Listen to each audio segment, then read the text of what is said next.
Kerangka regulasi dan prinsip dasar SMK 3. Outline, konsep dasar sistem manajemen K3, tujuan dan ruang lingkup SMK 3, landasan hukum SMK 3 Undang-Undang, PP, Permenaker, posisi PP nomor 50 tahun 2012 dalam sistem K3 nasional, peran auditor SMK 3 dalam sistem pengawasan K3.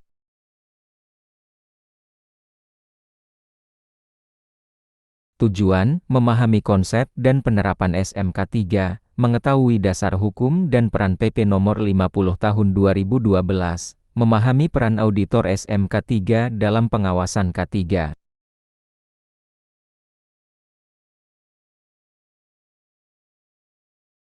Definisi SMK 3 dalam perspektif manajemen, SMK 3 adalah bagian dari sistem manajemen perusahaan secara keseluruhan. Sistem ini mengatur bagaimana kebijakan K3 ditetapkan dan dijalankan. SMK 3 memastikan risiko kerja dikenali, dinilai, dan dikendalikan secara sistematis. Fokus utama SMK 3 adalah pencegahan kecelakaan dan penyakit akibat kerja. SMK 3 menuntut keterlibatan aktif manajemen puncak. Tanpa komitmen manajemen, sistem tidak akan berjalan efektif.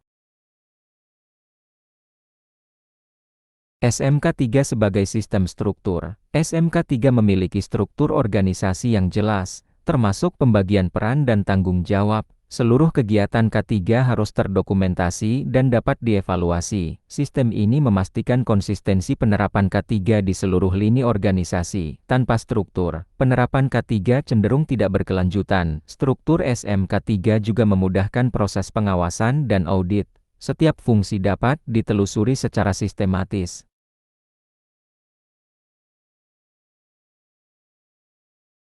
Prinsip dasar PDCA dalam SMK 3, plan mencakup penetapan kebijakan, tujuan K3, dan identifikasi bahaya. DU merupakan tahap implementasi pengendalian risiko dan program K3. Cek dilakukan melalui pemantauan, pengukuran, dan audit internal. Action bertujuan melakukan perbaikan sistem berdasarkan hasil evaluasi. Siklus ini berjalan terus-menerus dan tidak berhenti pada satu periode. Dengan PDCA, SMK 3 selalu mengalami peningkatan.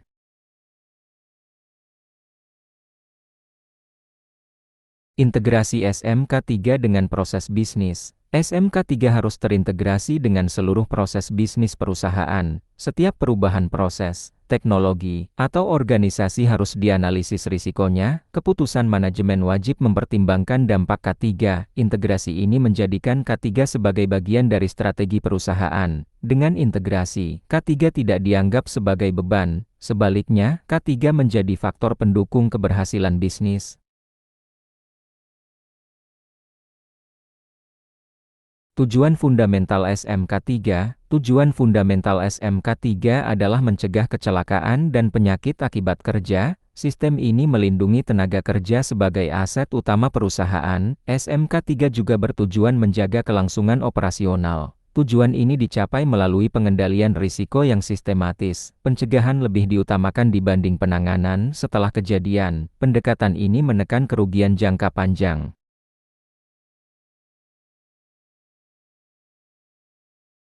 Tujuan operasional SMK 3. SMK 3 bertujuan menurunkan frekuensi dan tingkat keparahan kecelakaan kerja, meningkatkan kepatuhan pekerja terhadap prosedur kerja aman, mengurangi biaya akibat insiden dan klaim kecelakaan, meningkatkan kinerja K3 yang dapat diukur dan dievaluasi. Tujuan ini diterjemahkan ke dalam program kerja K3, indikator kinerja digunakan sebagai alat ukur keberhasilan.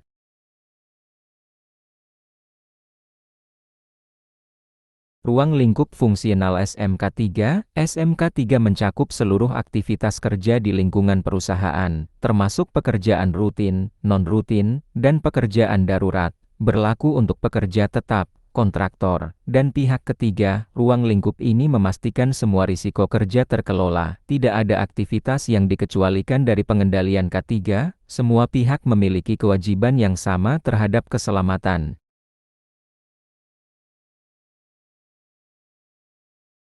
Penentuan ruang lingkup berdasarkan risiko. Ruang lingkup SMK 3 ditentukan berdasarkan tingkat risiko perusahaan. Risiko tinggi membutuhkan pengendalian dan dokumentasi yang lebih ketat. Penilaian risiko menjadi dasar prioritas program K3. Pendekatan ini memastikan sumber daya K3 digunakan secara efektif. Perusahaan risiko rendah tetap wajib menerapkan prinsip SMK 3, namun tingkat kedalaman penerapannya disesuaikan.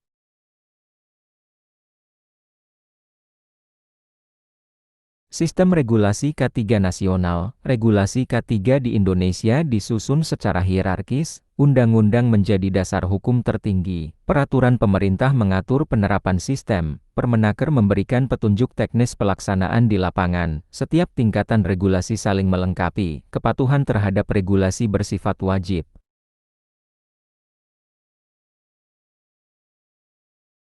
Undang-Undang Nomor 1 Tahun 1970. Undang-Undang Nomor 1 Tahun 1970 mengatur keselamatan kerja secara umum, menetapkan kewajiban pengusaha menyediakan tempat kerja yang aman, mengatur hak dan kewajiban tenaga kerja. Undang-undang ini menjadi fondasi hukum seluruh sistem K3 nasional. Semua regulasi K3 lainnya mengacu pada undang-undang ini. Pelanggaran terhadap undang-undang dapat dikenakan sanksi hukum.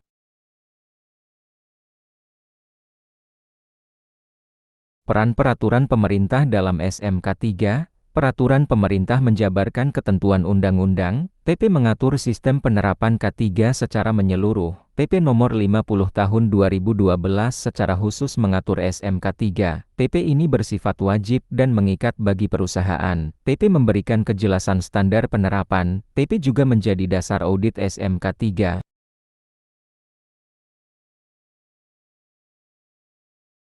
Fungsi Permenaker dalam implementasi SMK 3, Permenaker mengatur aspek teknis pelaksanaan K3, termasuk pelatihan, audit, APD, dan P2K3. Permenaker menjadi pedoman operasional sehari-hari. Tanpa Permenaker, penerapan SMK 3 tidak memiliki standar teknis. Permenaker menjembatani kebijakan dengan praktik lapangan. Pelaksana K3 sangat bergantung pada regulasi ini.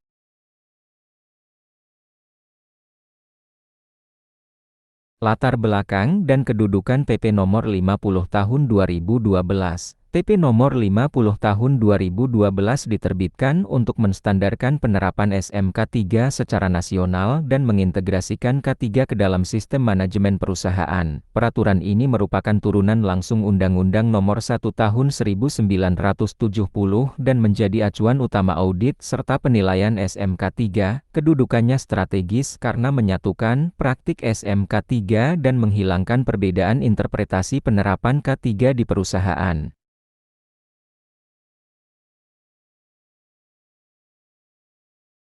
Substansi pengaturan PP Nomor 50 Tahun 2012.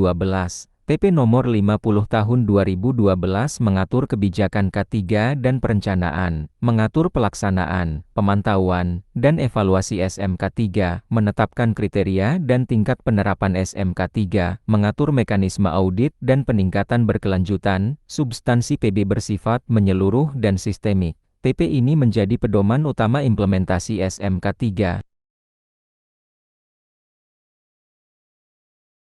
Kedudukan Auditor SMK 3. Auditor SMK 3 merupakan bagian dari sistem pengawasan K3. Auditor menilai kesesuaian penerapan SMK 3 dengan regulasi. Auditor harus kompeten, independen, dan objektif. Perannya bersifat evaluatif dan pembinaan. Auditor tidak berperan sebagai pencari kesalahan. Auditor bertujuan meningkatkan efektivitas sistem.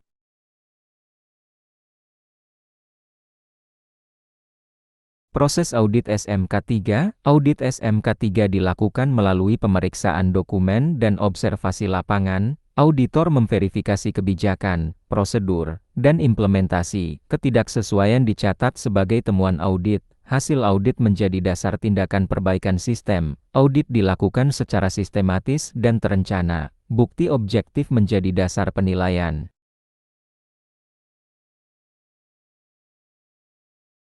Kontribusi auditor terhadap peningkatan SMK 3. Auditor SMK3 mendorong perbaikan berkelanjutan, membantu perusahaan meningkatkan efektivitas SMK3, mendukung pengawasan dan pembinaan K3 nasional. Dengan auditor, SMK3 tidak hanya patuh, tetapi juga berfungsi optimal. Auditor berkontribusi pada penurunan kecelakaan kerja nasional. Perannya sangat strategis dalam sistem K3.